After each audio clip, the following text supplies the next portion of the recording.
All right, you guys, welcome back to the channel. We back with another one. We got Elvis Presley in the Black Community Part 2. I want to make sure I finish this one than the last one. I had a lot more respect for Elvis after that, man. So I didn't know he was so close to us like that.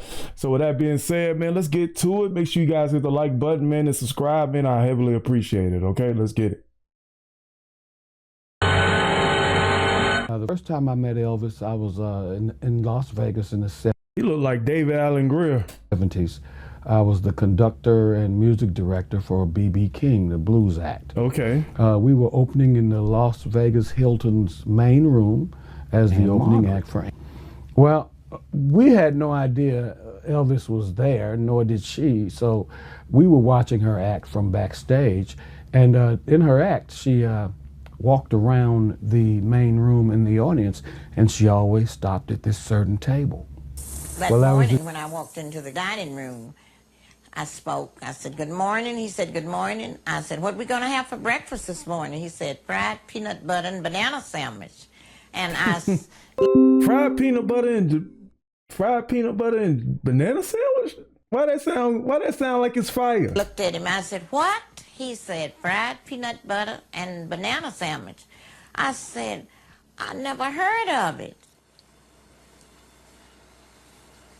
The first time I went in, fixed the sandwich and put it on the tray and brought it back, that wasn't right. His father was sitting there, and he said, "Mary, I'm going with you and help you. And let's see, maybe both of us can get it right." I said, "Okay." And he said, "Let's toast the bread first." So we toast the bread and then spread the peanut butter on it and slice the bananas and put on it. And put them into the skillet and kept turning them with the spatula. Oh, like a grilled cheese? Until they got heated all the way through. Then I take them and cut them, put them on the platter and taking them back to me. And he said, "That's what I want, that's right." And then smile. But he'll always live because of the fact he was such a beautiful man. I don't care what nobody say. I know Elvis. You know, there are a lot of rumors. Elvis and I sang spiritual together. And he kept me from being number one. I was number one soul and he was number one world, and it took a long time, but it's almost like the two rental cars. It made me try harder. Yeah. And I love Elvis for it, and we'll always pray for Elvis. Do you remember that? Do you remember? It wasn't actually, you don't really meet Elvis, you actually just look at Elvis, okay? My mother sang with Elvis for years. Yeah. She and her group, they were called the Sweet Inspirations. Yeah. They also sang for Aretha for many, many years. On most of the, in the 60s, they were on all of Aretha songs. Man, R.I.P. to Whitney Houston, man. I don't know, just looking at these flashes of Elvis pictures, I'm just thinking like, he kind of carries himself like a black dude in a way. I mean, just smooth clothes, good style, you know what I'm saying? Not to say, you know, white folks can't have good styles, but I don't know, just, you know, the more I see him, the more I start to get that, you know, he was around us kind of feeling. On most of the, in the 60s, they were on all of Aretha songs. Well, Elvis took a liking to them, and my mom sang with him for many years, and they were very close. Yeah. I just remember at one point being in a room, and we were all in this room, my mother and the singers, and we, the usually backstage kind of thing, and he just walks in the room with his mink on, with his glasses on. Oh my God. And he just walks in, he says something, and everybody just, you don't say anything, you just look. It was just one of those moments I won't forget as a kid. It wasn't like, "Hi, Mr. Elvis, nice to meet you." You didn't do that. You just sat back and just looked at him. Amazing. It was amazing to look at. Yeah. Just amazing. Wow. And just to be in his presence was awesome. Tell me about that. Well, when they first called, the girl said, "Elvis Presley, oh my God, what are we going to do?" I said, "Hey, it's a gig and it's a good one." Yeah. So we went, and when we got there, it was nothing like what we might have thought, you know, because it was just wonderful. It was really wonderful. He was into gospel. So every once in a while when we finished rehearsing with him, we just sing gospel, all of us, you know. And we just had a good time. He would get good money and good pay and good, it was nice atmosphere, you know, and we didn't go around with him as his friends. We worked for him. Yeah. So we saw him at work or at rehearsals. So I don't know what he did in between, nor did I care. You know, I just doing what I was supposed to do, and we were. I like that how they was able to keep it just business, but at the same time, you can definitely feel like they had a relationship business wise, and that, you know, he cared about them. He carried himself pretty good. You know what I'm saying? Oh, so that's her. I just doing what I was supposed to do, and we were.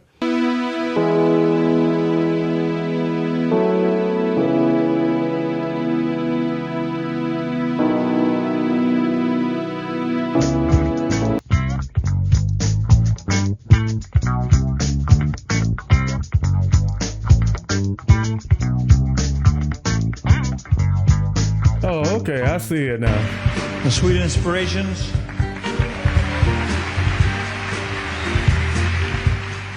We've talked on television and had interview situations. I've never asked you about Elvis. What you want to know? When did that all start? When did the whole love for Elvis begin? He teases me about Elvis all the time. But never on the air. Never. No, but he says, like, if Elvis was alive now, he said, man, you wouldn't even hang out with Elvis. I said, yes, I wish it, man. Elvis would be in the lobby of your house, like, say, man, is it there? And I'd be in the room. Hey, what's going on, man? He told me to come over. Oh, I know what's going on. All right. But when I was a kid, see, Elvis Presley to me, it's his presence, I think it is. I don't think anyone in this business has had as much presence as Elvis. I don't think anyone's had as strong a presence. I think there have been entertainers. I think Michael Jackson's the only entertainer who's ever been more famous than him. But I think Elvis has more presence. Like when Elvis walked in the room, everybody just looked at Elvis. You know, when he's on the screen, you looked at Elvis. He just had this thing about him. And he was going through all this stuff with drugs and all this craziness, but on screen and on stage, he always looked like he was in control. Yeah. You know? And that's amazing because there was this war going on inside this guy. And I'm just fascinated. You know, because That's kind of interesting because I was watching a documentary with my wife about Michael Jackson, and it was always contrasting Michael Jackson's energy on stage and off stage, where he was very quiet and reserved, and you really wouldn't notice Michael Jackson off stage, but on stage he commands so much presence. And I agree with Eddie Murphy. Michael Jackson probably was more famous, but when presence is a very rare quality about a person, like kind of like somebody like Samuel Jackson. Who else has great presence? There's somebody else, I can't think of his name right now, that got real good presence. He was the dad from not What's Happening. What was his name? Never mind. All right, we'll figure out his name. Good Times, the father from Good Times. I can't remember his name, but he got good presence.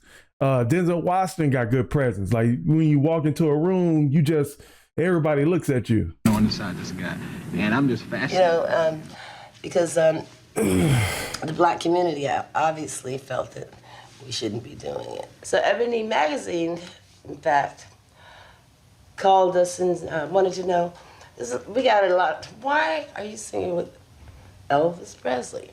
You know, why not? Well, I'm telling you. And sometimes we get shot back with, well, you know what he said about black people. Yeah, I heard that story too. But I also heard the one he said about Mexican people. It's the same story. What he said about the story is, Elvis Presley said, all a black person, I'm using that, can do for me is shine my shoes. Mexicans have the story. All a Mexican can do for me is shine my shoes. That's also attributed to Elvis.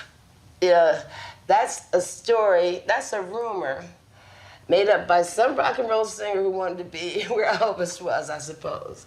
Because as far as I'm concerned, Elvis treated us royally. And if he said it, I don't care, because there's things that I've said I don't want anybody repeating. I'm gonna be an Elvis impersonator. Obviously, you see the irony here. You've got a black man imitating a white man who sounded like a black man. respect Elvis for what he did for music. You know, he opened a lot of doors for a lot of folks back there during the time when they wouldn't even, quote unquote, play the music on radio. Right. So this is a tribute to Elvis.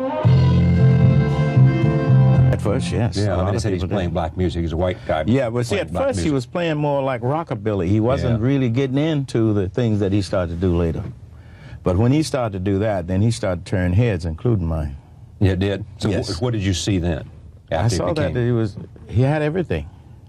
The looks, he had the talent. He had the rhythm, the soul. He had everything. To me, he had everything. You know, you started looking at the guys, God almighty, he's handsome, he's tall, he looks good, he can sing, he can play. Yeah, you know, a lot of women. Well, I didn't see, you know, I didn't see women disliking him, but he was just, I didn't see him after them either. But I guess had I been handsome like that, I probably would have. It's kind of interesting because you get all these black people that's co-signing it. And even the stories are different, but more of the context of the stories are the same, man. Like it's the people talking the same thing. And, you know, if Elvis did say that, and I remember, I think I heard that a while ago. And I think that's why I kind of stayed away from Elvis, because I really thought he said it. And, but if that was just a rumor, you know, if one person is saying a rumor, you know, it's not much to believe right there. So, yeah. Black cats, keep away from me. Take my advice, go shinny up a tree. I've got hard luck, the hardest kind of luck you'll find. I ain't lying. He said, I ain't lying. You know, the only... Never mind. I ain't gonna say that. He said, I ain't lying.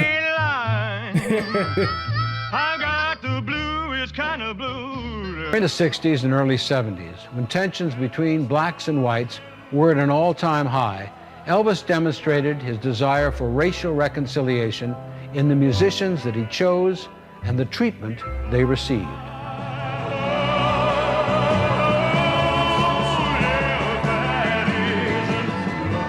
He believed that he had a certain connection with God, not so much more than anybody else did, but in his search, he was trying to get close to God. So he felt that by helping others, maybe that was his mission. That's a good mission. You know what I'm saying? That's part of one of the commandments written in the Bible, is that you help out your fellow man. You give to the poor. You know, you give back. Even when you're at a high status, you do a lot of giving back. You know what I'm saying? Because you wouldn't have that rich without the Most High. So, yeah, I agree with that one. He felt that by helping others, maybe that was his mission. Different than other kids I grew up with. I'd hang around parts of Tupelo my folks never even knew about. If Mama had known where I was half the time, I would have caught hell for it.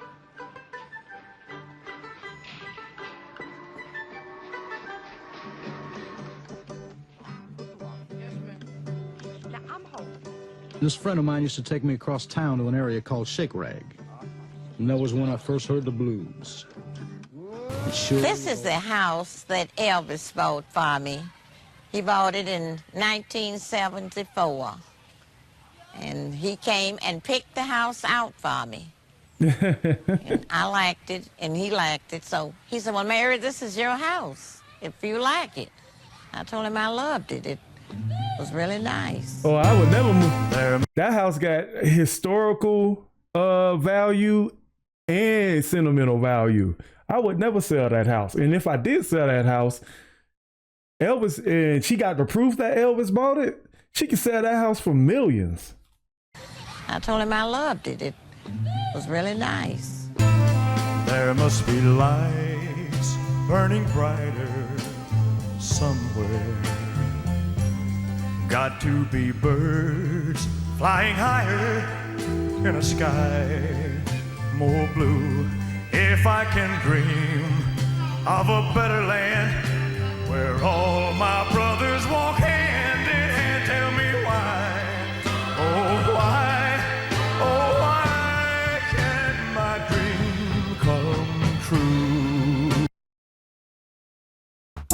that's interesting, man. I really like looking back at history and seeing the true history. You know what I'm saying? Not with just somebody saying a tabloid or something. You know, you get to really like observe and, you know, really get to begin to have a perspective and understanding. But yeah, like I said, newfound respect for Elvis. Definitely gonna see a lot more of him on the channel, man. So let me know what you guys want to see in the comment section below, and I'll catch you guys at the next one. Okay. All right. Peace.